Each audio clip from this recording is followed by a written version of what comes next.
With Game of Thrones Season 8 right around the corner, I thought now would be a good time to explore the army of evil ice elves coming to destroy all life as we know it, the White Walkers. I wanted to look at how George R.R. Martin writes them in the Song of Ice and Fire series, and what writing techniques he uses to make them so dang intimidating. Since we will be addressing the written material directly for this video, we will go full nerd and refer to the White Walkers as the Others, the name they are given in the books. For those curious, the excerpts we will be looking at today are from a prologue to Game of Thrones. There are separate instances when the Others show up in the books, but this prologue seemed to have everything I wanted for the purpose of this video. So without any further blabbering from me, we can jump right into it. Down below, the lordling called out suddenly, "Who goes there?" Will heard uncertainty in the challenge. He stopped climbing, he listened, he watched. The woods gave answer, the rustle of leaves, the icy rush of the stream, a distant hoot of a snow owl. The others made no sound. So, this paragraph starts two themes that are executed consistently throughout the rest of the chapter. Firstly, Martin likes to couple descriptions of the environment with descriptions of the others.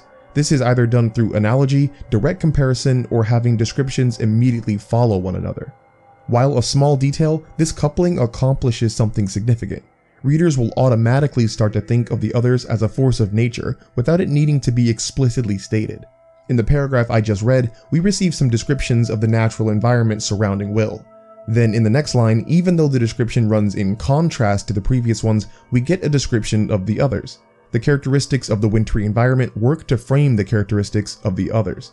Without directly telling the reader, Martin is already setting up that the others are above and beyond humanity, some kind of distinctly different life. Of course, this epilogue only has the seeds of such development. For any of you wanting to use a technique like this yourself, it needs to be done frequently and subtly over the course of many descriptions. Secondly, Martin utilizes the Uncanny Valley to great degree by describing the others as both human-like and distinctly not human-like. The others made no sound rings a bell in the reader's mind that says, well, this just isn't any typical enemy then. This description creates that supernatural, ethereal, monstrosity type feeling that the others are known for in-universe. At the same time though, Martin will use descriptions that seem closer to those of a regular person, which we will get into later. This is terrifying for its own reason, because if the others are human-like, that adds extreme complexity to their actions. Do they have wants and goals? Do they know how we think? Do they have weaknesses? Can they be reasoned with? Combining descriptions of the human and non-human works to create a tension in the reader's assessment of the antagonist. Continuing on, the text reads, "A shadow emerged from the dark of the wood. It stood in front of Royce. Tall it was, and gaunt and hard as old bones, with flesh pale as milk. Its armor seemed to change color as it moved. Here it was white as new-fallen snow, there black as shadow, everywhere dappled with the deep gray-green of the trees. The patterns ran like moonlight on water with every step it took." Here we have an example of the descriptive coupling that takes place between nature and the others. The details of its armor almost give the impression that it's covered by nature itself. Also notice how this paragraph leaves complex physical descriptions out. The only information that the audience is given is that the other is tall, pale, and gaunt. This is because a reader's mind is trained to fill in the gaps on their own. That's just how humans work. If not given full information, we will take the logical steps by our own estimations of what is supposed to be. Think of this concept as using a verbal silhouette. You are given just enough verbiage to understand a general shape and outline, but there is still something unnerving about not knowing the full features. By leaving descriptions of the others to a minimum in this paragraph, Martin is letting our mind do the heavy lifting in creating the terrifying figure. Continuing on, the text reads, "The other slid forward on silent feet. In its hand was a longsword like none that Will had ever seen. No human metal had gone into the forging of that blade. It was alive with moonlight, translucent, a shard of crystal so thin that it seemed almost to vanish when seen edge on. There was a faint blue shimmer to the thing, a ghost light that played around its edges, and somehow Will knew it was sharper than any razor."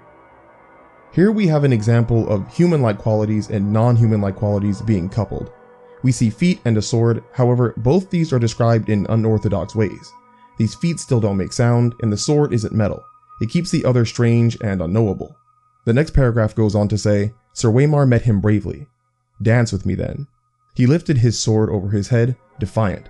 His hands trembled from the weight of it, or perhaps from the cold. Yet in that moment, Will thought, he was a boy no longer, but a man of the Night's Watch. The other halted. Will saw its eyes, blue, deeper and bluer than any human eyes, a blue that burned like ice. They fixed on the longsword trembling on high, watched the moonlight running cold along the metal. Again, more coupling of the others and nature, and more description of both human and non-human. They emerged silently from the shadows, twins to the first, 3 of them, 4, 5. Sir Waymar may have felt the cold that came with them, but he never saw them, never heard them. Will had to call out. It was his duty, and his death if he did. He shivered and hugged the tree, and kept the silence.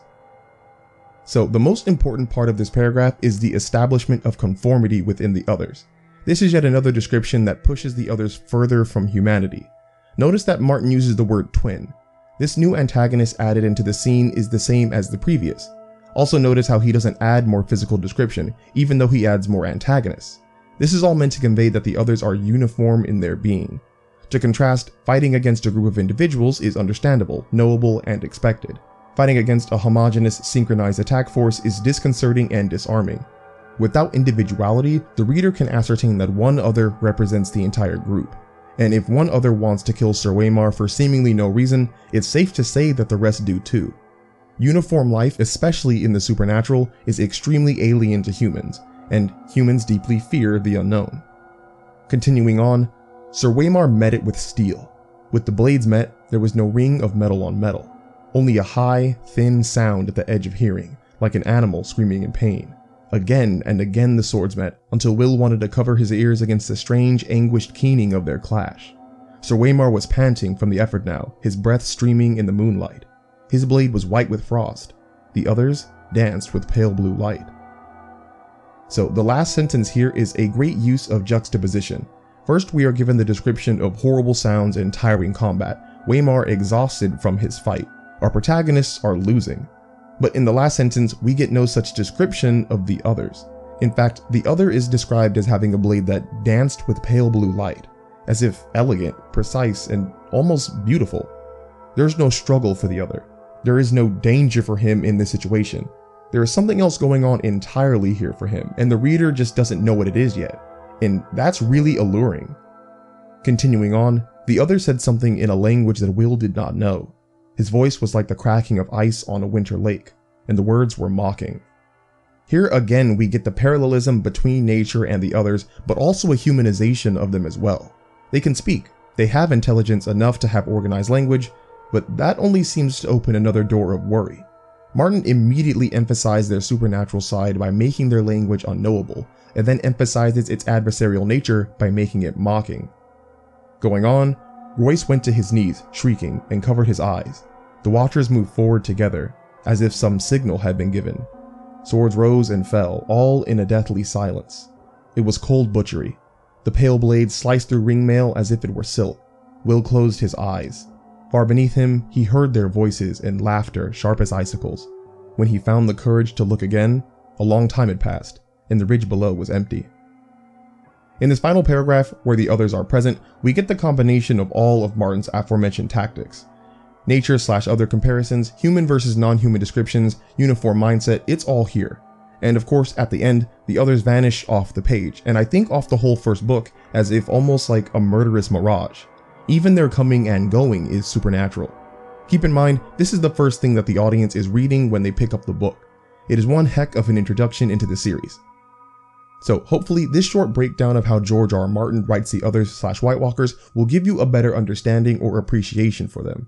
Martin does really well in creating a daunting supernatural enemy by use of effective writing techniques. With Season 8 coming up, I am sure we will see and learn much more about the White Walkers than ever before. So as always, it has been a pleasure, and I will talk to you all again next week.